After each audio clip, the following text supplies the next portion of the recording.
Welcome back. Right now, to be a first responder, you have to accept that sacrifice is imminent. Now, they are constantly giving up time with their own families to keep our cities safe.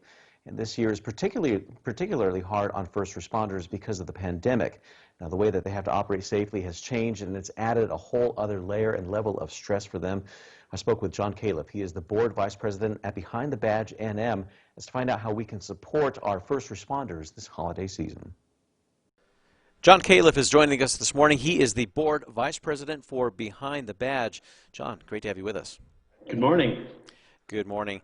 Right now, again, first responders on the front lines of everything that we've been going through right now for this pandemic year. Let's talk about how their jobs have been affected by the pandemic and what has changed.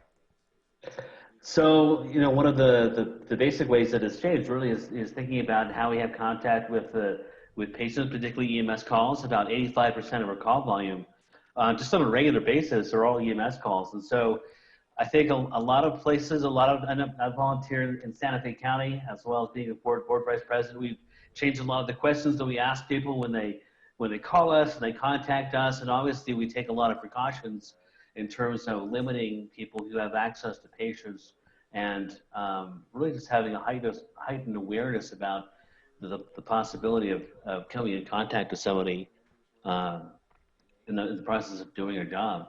Yeah. And, not even just dealing with the pandemic and all the issues that are coming with that, but again, working over the holidays, first responders, it's a 24/7 thing. Let's talk about how that affects them as well.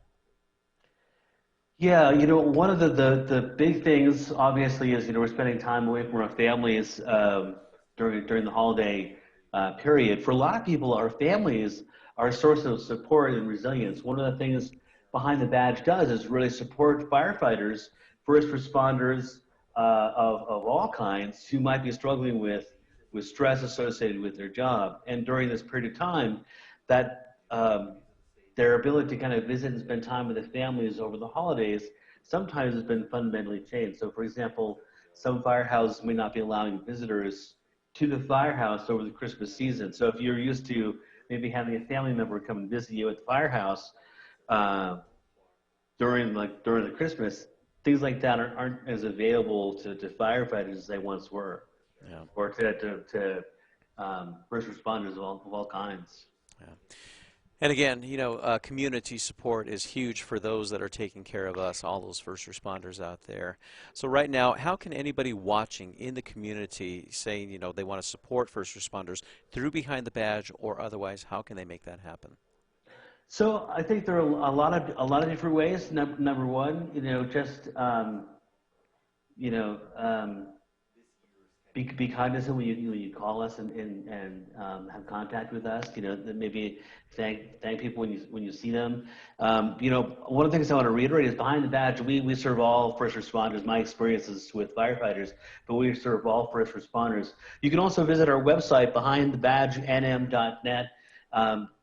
Support us financially. One of the things that we really do is we try to provide some funding for firefighters and first responders of all kinds who might be looking for a little financial assistance in paying for counseling to help with stress-related mental health issues and PTSD. So if you felt like it, visit our website, behindthebadgenm.net, and give us a little bit of a support. There you go. Some valuable information this morning, and again, supporting our first responders who are always taking care of us. John Calef, thank you for joining us. We appreciate it. Thank you.